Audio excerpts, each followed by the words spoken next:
Well, I've known you over 20 years. I've never seen you get mad. You just wasn't around after you left. He laughed and he said, "You was mad at me?" I said, "Sir, If you'd have stuck around a few more minutes. you never said nothing about it." I didn't. I said, "I forgave you, and I asked God to help me to forgive you." And I said, "I forgot about it."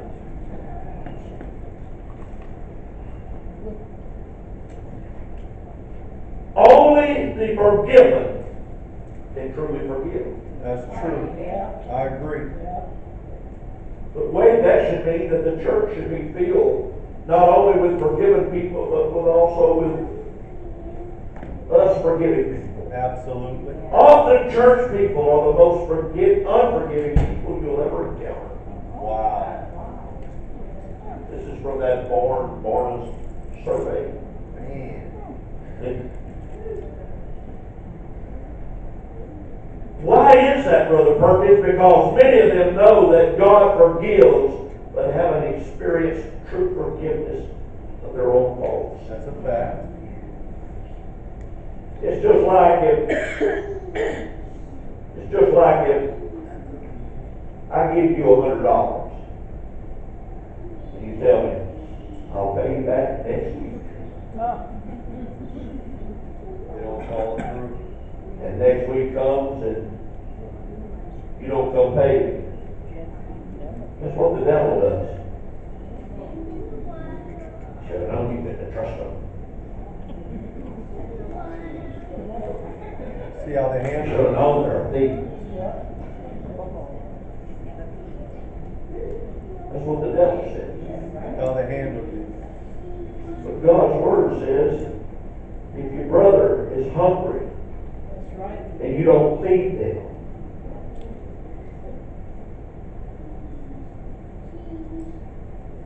if you see them in need and you say, "Go get filled up," and you don't help them. Jesus said, "You did it to me." He said, "When, Lord?" When the beggar came by, said he was hungry and you didn't feed him, that was me. Scripture says, "Beware lest you entertain what? The angels Angels unaware. unaware." I guess that's probably one of my, you got a hang up, I guess that's my hang up. I said, what if I don't? And that was an And that angel. was God. If that same one comes back for 5 years, that's a different story. Is it? Oh, a guy not long ago, this day bear called me, she said, "There's a guy sitting in the parking lot, where are you at?" Somebody asked me the other day if I had a security system. I said, "Yeah, we do." He said, "Who do you use?" I said, "Barry Eber." He said, "Who's their company at?" I said, "Oh, it's a private company." Private owner. Sister Eber, there ain't nobody comes in this parking lot, she don't know about it. And she called and she said, "This guy," she said, "he came," she said, "I think he's wanting money."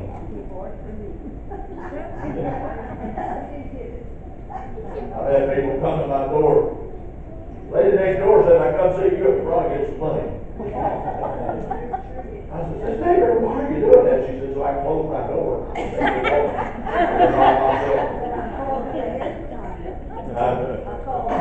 Yeah. So I drive up, and this is the same guy that's been to me 10 or 15 times.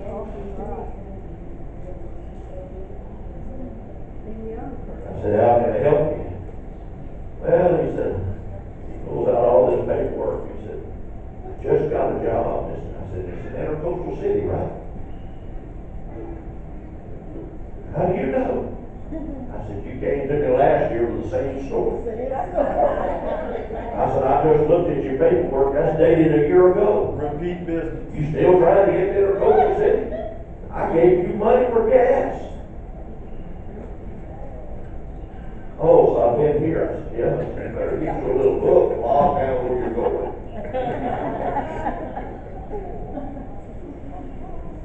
God expects us to be wise.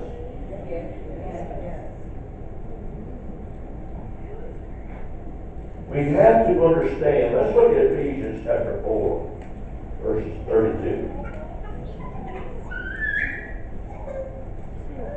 And be ye kind one to another, tender-hearted, forgiving one another, even as God of Christ's sake hath forgiven you. Be kind. Kill them with kindness. You can. Just be kind to them. And there's nothing wrong with saying, I'm sorry, I just don't have it today. That's the truth. If you don't have it, don't lie to them. Then you sin. There is an inseparable link between receiving God's forgiveness and granting forgiveness to others. Even as God, for Christ's sake, hath forgiven you. That's the hinge. That's the focal point relating God's grace to our forgiveness for others. Can only Christians forgive? Anyone can forgive. Of course not. But the Bible does teach that Holy Ghost-filled people should find it easier to forgive based on the grace that they have experienced. Remember Simon the Pharisee in Luke chapter 7, verses 41 through 47. There was a certain creditor which had two debtors. The one owed 500 pence and the other 50. And when they had nothing to pay, he frankly forgave them both. Tell me, therefore, which of them will love him most? Listen to Simon. Simon answered and said, I suppose that he to whom he forgave most. And he said unto him, Thou hast rightly judged. And he turned to the woman and said unto him, Simon, seest thou this woman? I entered into this house. Thou gavest me no water for my feet, but she hath washed my feet with tears, and wiped them with the hairs of her head. Thou gavest me no kiss, but this woman, since the time I came in, hath not ceased to kiss my feet. My head with oil thou didst not anoint. With this woman hath anointed my feet with ointment. Wherefore I say unto thee, her sins, which are many, are forgiven, for she loved much. But to whom little is forgiven, the same loveth little. All right. She loves much because her sins were many. A few years ago, a lady with colon cancer who only had 4 months to live was interviewed about her illness. The reporter says, how does it feel to know that you are terminal? The interviewer had asked her this, and she replied, the truth is, we're all terminal. Everybody's terminal. The only difference is that some of us realize it and some of us don't. We're all terminal. We have no idea, and I mentioned this the other day at the funeral. I said, every one of us has an appointment with death. With that casket. Somewhere in the time clock of God, He has Geneva Doucette's name and a date and a time. On a monument. He has Vicky. He has mine. On a headstone. And I told him, I said, I may drop dead when we get out of here. I said, I hope and pray it don't. But it could happen. But I said, we don't know when our time is coming. God will punch our time. I said, if we did, everybody in here would be on Prozac. Nerve medicine. Value. The primary reason Christians should be better forgivers than non-Christians is that they've been forced to admit their own failures. When we realize the great gulf that God overcame to forgive us, the gap between us and our offender seems quite insignificant. In God's eyes, we all need forgiveness. That's the truth, Pastor. Hey, a person walking in shoe leather that does not need forgiveness. Preach it, Pastor. There's no difference between the preacher and the prostitute. No. We all need forgiveness. Yes, sir. One of my favorite things, I used to get little bumps all over my tongue, and my mom would tell me that was lie bumps. The ulcers. Stick out your tongue. How do I get rid of them? She said, go yonder and sit down in that chair and think about every lie that you've been told. And I want you to ask God to forgive you. Now you may think I'm crazy, but them bumps would go away. So I grew up believing they were lie bumps. If they're not, you know medically what they are, please don't tell me. It'll mess up my theory. There's no difference between the preacher and the prostitute, the governor and the gunman, or the sophisticate and the savage. That's the truth, Pastor. Compared to the holiness of God, such differences in human behavior Amen. are non-existent. When we understand that the same evil that motivated our offender to hurt us resides in our heart as well. That's a fact.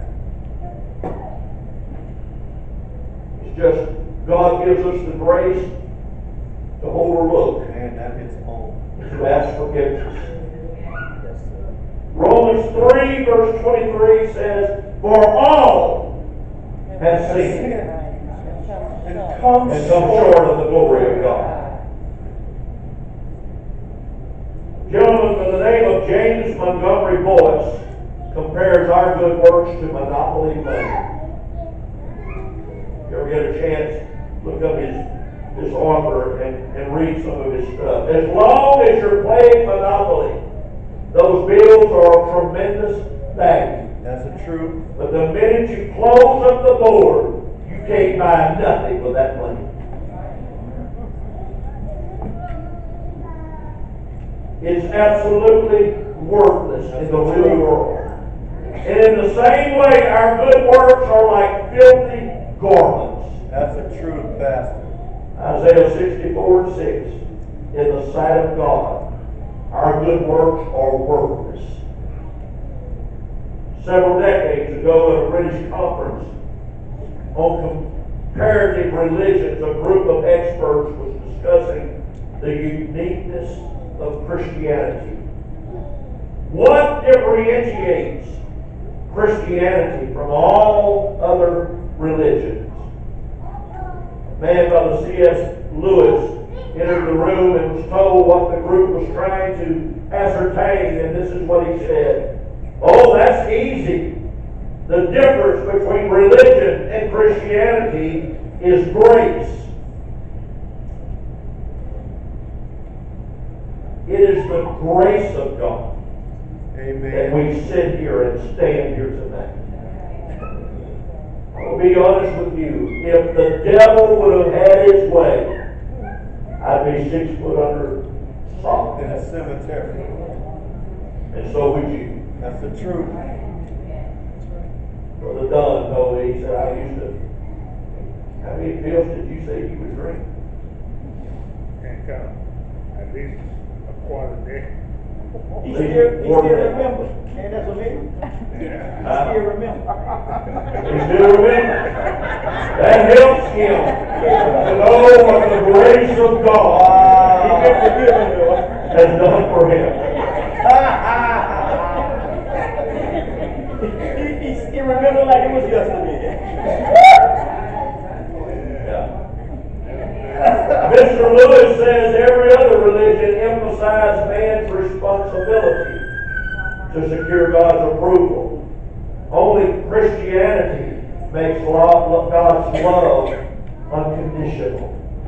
God loved me in spite of my faults. He loves us in spite of our shortcomings. Our failures. He loves us. And He's long suffering, not willing that any should perish. Go to hell. But what? That all men should come to a place of repentance. Find repentance. The woman taken in adultery, he says, where are your accusers? And she said, Lord, I have none. He said, neither do I condemn thee. And she had just been caught in adultery. He said, neither do I condemn thee.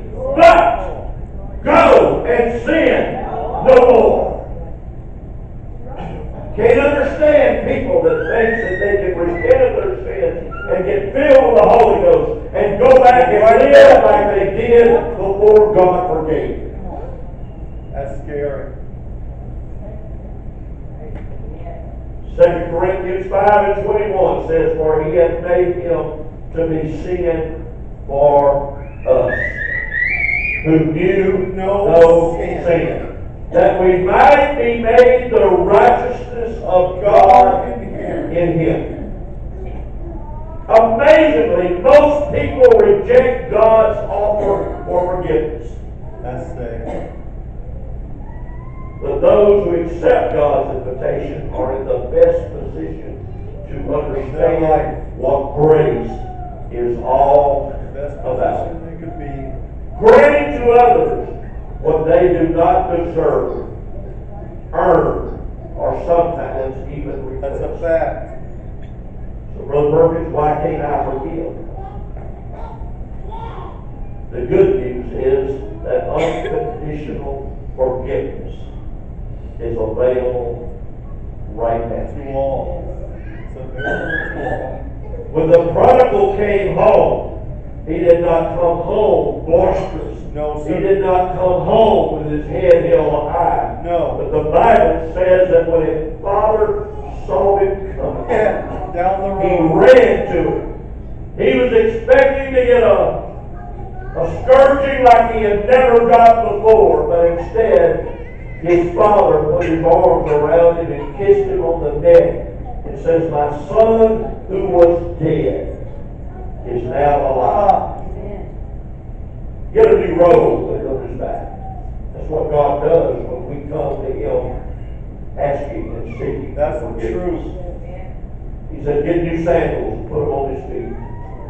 What he's got on is wore out. Get a ring of authority and put it on his finger. If he goes to town and he wants to buy something, all he had to do was stamp it with that ring. And that meant that the Father would take care of the bill. There was no charge to him. That's the He truth. said, I wanted to have it. He went home to be a servant.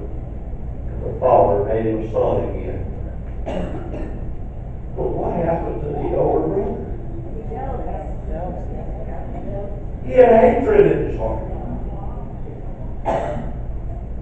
He had bitterness. Services, come on in, elder. What's going on in here? Your brother that's been gone all this time. Came back. He came back home, and we killed that fatted calf that you've been feeding for your dad. That's a hard pill to swallow. Anybody ever feel like you've been done wrong on a job? Yes, sir. Many times. I interviewed for a job one time. I was running the office. I ran it for 2 years. Our numbers were the best of all level 20 post offices in the state of Louisiana. Our revenue was higher. All of our production hours were higher. I mean, we had slashed it to the bone. We did all that, and the people helped me to do it, so I would be their next boss.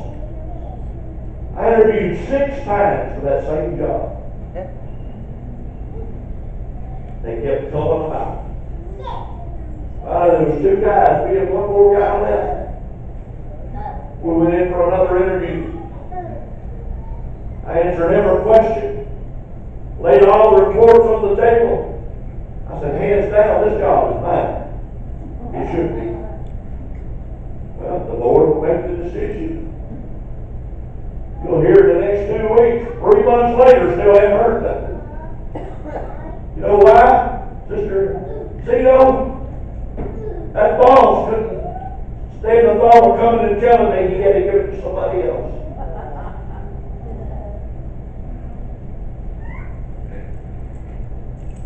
When he finally told me, I said, so he got it? I said, he's never been in a level 20. Yeah, but it's just his turn.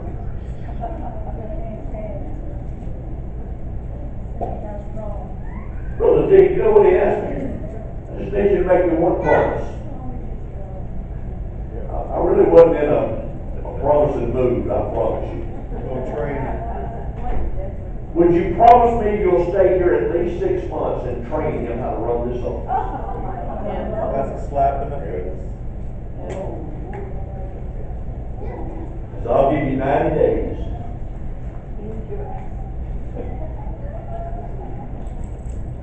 He called at the end of the first month. He said, how's his training coming? I said, he don't ever come to work. I wouldn't know. I said, he gets here, all the morning work's done. And I said, he shows up about 10:30, 11 o'clock.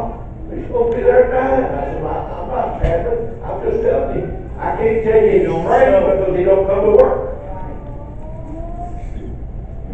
I won't get on to it. He talked to him. Then he comes and said, why in the world did you tell him I wasn't showing up till 10:30, 11? I said, well, he asked me what time you got here. I said, he didn't just ask me, he's asked every employee on the floor. They all told him 10:30, 11 o'clock. I said, I just want you to understand one thing. I'm willing to train you, but you got to be here. And I said, one other thing I need you to understand. I'm not lying for you. I said, if he asks a question, if he don't ask, I don't volunteer. But if he asks me a question, I'm not going to tell him you're showing up at 9 and you're not coming until 11. Then, second month passed, he called me. He said, how's he doing? I said, well, he ain't got to work yet. So he drove over there. He's sitting in his car, playing a game on his computer. And eating lunch. He said, well, I get lunch before I come in. That way I don't have to leave. He said, I guess you don't have to leave. He said, tomorrow morning you be here at 6 o'clock. And you're going to work till 5 in the evening.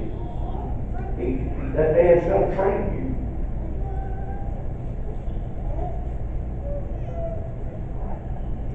And I went on a fast. Because I had hard feelings. God, what did I ever do to you? I got mad at God. What did I ever do to you? Why are you letting me be abused? And that's the way I felt. And God wouldn't talk to me. I guess not. I wouldn't talk to myself. And after about a month, fasting 3 to 4 days a week, I was in prayer one morning before I went to work here at the church. So there walked in. He heard me talking to God. He walked over there and tapped me on the shoulder. He said, it's almost time you go to work. I said, I know. And I said, I really ain't got a release yet. He said, God sent me here to tell you, if you don't forgive God and you don't forgive those people, you're going to bust hell wide open. My God. I said, it's a done deal. It's over. I walked up to that guy and hugged his neck. I said, I want to ask you to forgive me. He said, for what? I said, I've had hard feelings in my heart. I want to ask you to forgive me. And I left. I transferred and went to another office. And 3 months to the day, that man left that job and went back to a craft job. And they had to start looking for another postmaster. He called me and asked me if I wanted it. I said, no, sir, thank you. I said, there's too many memories there that would cause me to maybe begin to harbor bad feelings. I even asked my boss to forgive me. We have to learn how to forgive. Forgive us our debts as we forgive our debtors. Let's stand.